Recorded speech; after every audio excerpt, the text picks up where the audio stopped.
this was a very special night. We had a moonless night when the fireflies knew they wouldn't be competing with the moonlight to be seen in the darkness. We also had rain for many hours during the day that cleared up just about 7:30, and the fireflies take flight about 8 o'clock. And they knew that with all that moisture in the ground, it would be ideal conditions for laying their eggs after they are fertilized.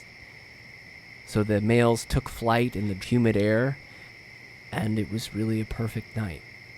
People were telling us that maybe it happens every couple of years that everything lines up like this, and you see this quantity of fireflies. When I watched the footage just playing like this without the cinematic cuts, I remember how surreal this phenomenon felt even when I was there watching it. And I can imagine that most of you seeing it on film only are asking, is that real? Is there CGI? What am I seeing? It's completely real, and I have proof. In the next 10 minutes I'm going to go through it, digitally picking apart the images and showing you that you can actually see each insect as it lights and dims. There's no way that this could be computer animated. There's also no layers, so I didn't film it multiple times and increase the number of lightning bugs each time by layering it up.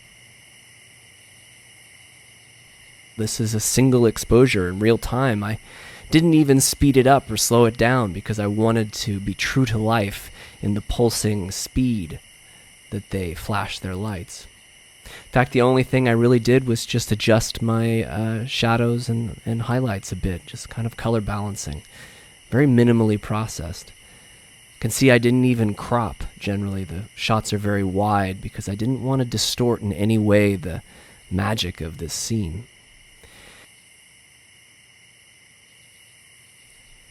But for those of you that still can't believe your eyes, I'm going to go ahead and go through the digital proof that this is very much a real phenomenon. I've zoomed in about 1500% on the tree. And what I want to draw your attention to is that as each firefly turns on and off, in the off position, so to speak, you can trace the gray outline of the insect as it moves across the screen. Now, again, this is really impossible for me to do with CGI, to have an insect that turns on and turns off without pixelating anything in the background in a strange way. And by zooming in like this, you can also see that there are no layers here. There's no artifacts from secondary layers, that each insect is pixel by pixel integrated into the real scene as it turns on and off. When I zoom in on the storm of fireflies again, you can see the individual insects when they turn off, and you can see the outline of their gray bodies as they prepare to light up again. And really, this is something that is deeply detailed in the image and is impossible really to recreate with a computer because of the artifacts that it would leave behind. If you look at this scene, the fireflies are really starting to get into that frenzy where they spiral into the dark background. And just to show you various markers of how real this is, I'm going to stop the film and zoom in on my actress's dress and how she is just covered with fireflies. And I think this will just give you a little bit more of a sense for the real storm of mating activity that was going on. Now this scene is just almost incredible when I see it still. The pace, the frenetic pulsing, the synchronicity, it's almost unbelievable, but this is very much real. This was perhaps the peak of the entire outing, when there was the most insect activity. You can see right there, that flash is just astounding. What I'm going to do to show you again that this is real, this is not altered, this isn't created with 100 layers of individual lights or something, is we're going to pick it apart and show you something very interesting. Now, a lot of times when I was using my camera, I shook it because I was running around. And when I pause it during one of those shakes, you can see that each light is streaked down and to the right. And you can pause it on any one of these motion blur accidents that were caused by my hand on the camera being unsteady. And you can see that there's a uniformity, a perfect uniformity in how the lines are streaked. Now, if this were layers, of course, I wouldn't be streaking all the layers the same way. And if it were CGI, there's just no way to mathematically streak and pull each individual light across the frame without creating pixelation artifacts.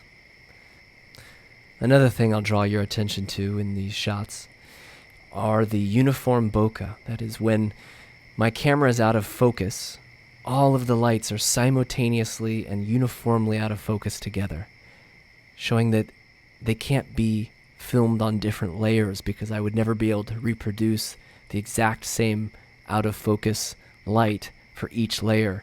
Similarly, if it were CGI, it would be impossible. And you can see here with the motion where I jiggle my hand, you can see that every light uniformly bends in the same way, showing that they were all happening right there in front of our eyes, in front of the camera lens, in real time, in a single exposure. And just look how many fireflies have landed on the actress. Incredible. Now, we were conservation-minded throughout this project and didn't swat at any firefly, no matter how many flew in our mouth and our eyes. And we used the light, which does disrupt their mating, for as little as 30 minutes with permission from the environmental authorities that were monitoring the situation.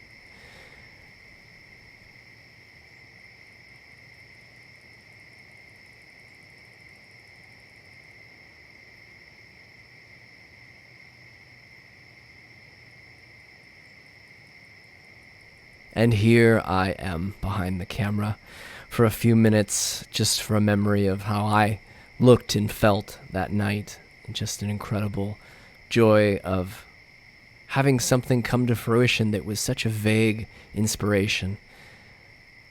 I think inspiration is a very fragile thing.